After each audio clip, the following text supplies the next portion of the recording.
एक और खबर पेपर लीक से जुड़ी हुई। एसएससी जीडी का 2026 का पेपर जो है वो 9 तारीख को ये पेपर हुआ था, 9 मई को, और 13 लाख रुपए भी ये पेपर बिक गया। और उसके बाद पूरा का पूरा पेपर बिहार के जो सॉल्वर ग्रुप था उसने अपने कंप्यूटर पर ही बैठकर ये पूरा पेपर सॉल्व कर दिया। पूरी कहानी बड़ी मज़ेदार है। इसमें हुआ ये कि ये कार्ड कोई जो पेपर था वो पेपर 9 मई को हुआ था और इसमें एसएससी जीडी की परीक्षा होनी थी।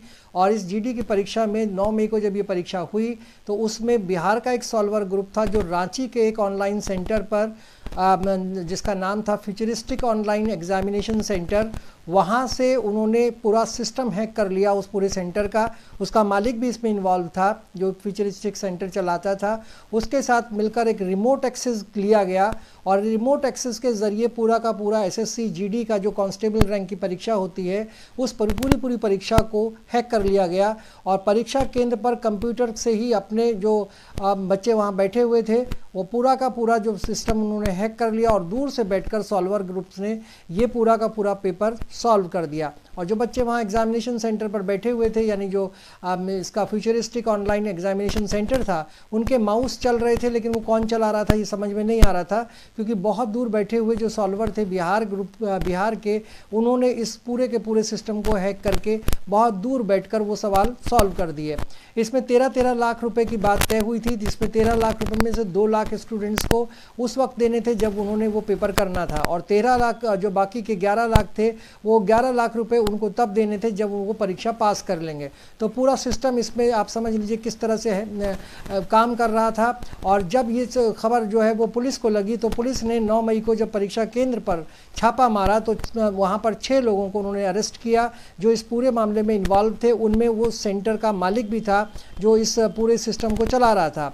अब गिरोह का जो मास्टरमाइंड था उसने उसकी तलाशी शुरू की गई तो बहुत सारी चीज़ें उसके पास ऐसी मिली जिससे कि ये बिल्कुल साफ़ हो गया था कि ये परीक्षा जो थी वो एसएससी जीडी की कांस्टेबल रैंक की जो परीक्षा 9 मई को हुई थी उसे कहीं ना कहीं दूर बैठकर सॉल्वर्स ने सॉल्व कर दिया था और ये पूरी परीक्षा जो थी वो हैक कर ली गई थी।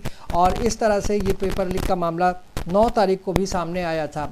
अगर आप बात करें कि ये जो पहले तो जो बच्चे थे उन बच्चों को आप वहाँ स्टूडेंट्स ने पहले ये बात तय कर ली थी उनसे कि आपको 2 लाख रुपए हम एडवांस देंगे और बाकी के 11 लाख रुपए जो है जब एग्ज़ाम हमारा पूरा हो जाएगा उसके बाद ये आपको दिए जाएंगे।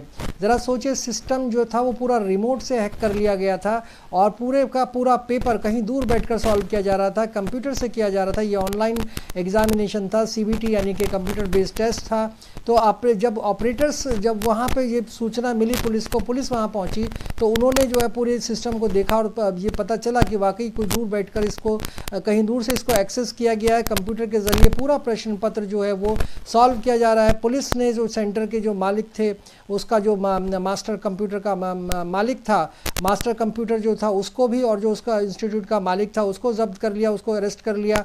और जब ये चीज़ें देखी गई, स्टूडेंट्स के कंप्यूटर के जो मार्क्स थे जब उनसे देखा जा रहा था, जो कंप्यूटर पे सामने आ रहा था, तो कोई दूर से उसे ऑपरेट कर रहा था और उसमें पूरा जो फायर बॉल होती है कंप्यूटर की उसके ज़रिए सब काम किया गया था और उस पूरे सिस्टम को हैक करके कहीं दूर से बैठ के पूरे जो पेपर था वो सॉल्व कर दिया गया था। ये रांची के 15 में जो फ्यूचरिस्टिक सेंटर था जहाँ पर ये पूरी घटना को अंजाम दिया गया। अब सोचिए आपके इस तरह से अगर पेपर जो छोटा सा एक कांस्टेबल लेवल का परीक्षा है जो एसएससी जीडी की परीक्षा होती है उसमें भी 13 लाख रुपए में पेपर सॉल्व करने के लिए लिए गए। पेपर को सेंटर पर बैठ के सॉल्व कर दिया गया, बच्चे वहाँ खाली बैठे रहे और वहाँ सॉल्व करने वाले दूसरी जगह बैठे हुए थे।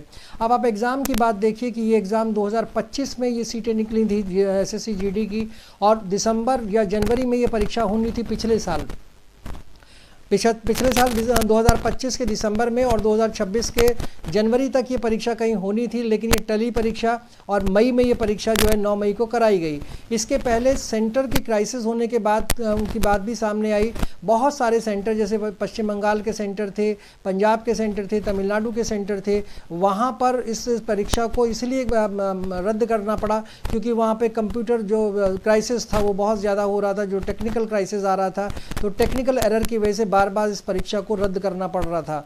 और आखिर में जब ये परीक्षा 9 मई को हुई तो उसमें 13-13 लाख रुपए में पूरा पेपर ही भेज दिया गया। तो पूरा का पूरा सेंटर ही इसमें इन्वॉल्व था।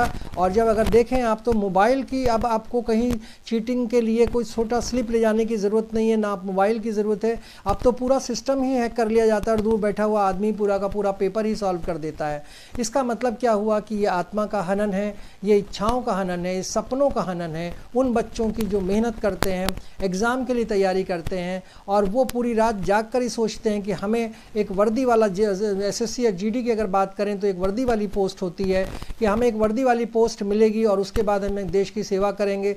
लेकिन इससे पहले ही वो सारी परीक्षाओं को कोई दूसरे लोग 13-13 लाख रुपए में ख़रीद लेते हैं या फिर वो पूरी परीक्षा जो है किसी दूसरी तरफ चली जाती है। तो जो मेहनती लोग हैं वो कहीं ना कहीं पीछे रह जाते हैं।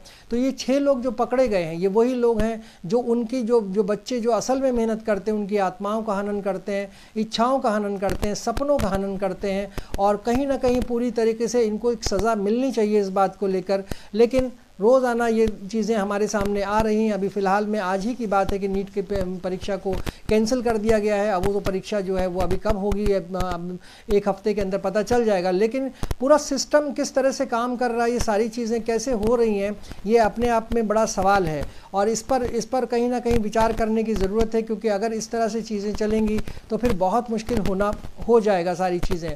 अब स्टूडेंट्स की ये मांग है कि एसएससी जीडी की जो परीक्षा है उसको रद्द करना चाहिए, कैंसिल करनी चाहिए और इस परीक्षा को दोबारा से करना चाहिए। क्योंकि ये परीक्षा में बहुत सारे लोगों ने, जिनके पास 13-13 लाख रुपए थे, जुगाड़ करके उन्होंने 13 लाख रुपए दे दिए या 2 लाख रुपए दिए, 11 लाख बाद में देने की बात की और फिर बाद में उनको नौकरी मिल जाएगी और वो बच्चे जिन्होंने मेहनत की थी वो बच्चे कहीं पिछड़ जाएंगे। अब सवाल यही है कि इसको कैसे सॉल्व किया जाए इस पूरी उलझन को, और कैसे उन बच्चों को उनका हक दिलाया जाए जो मेहनत करते हैं। ये सरकार को सोचना चाहिए। आपको ये वीडियो कैसा लगा इस पर अपनी राय ज़रूर दीजिएगा, लाइक कीजिएगा, शेयर कीजिएगा, कमेंट कीजिएगा और मेरे चैनल को सब्सक्राइब ज़रूर कर दीजिएगा। Thank you so much.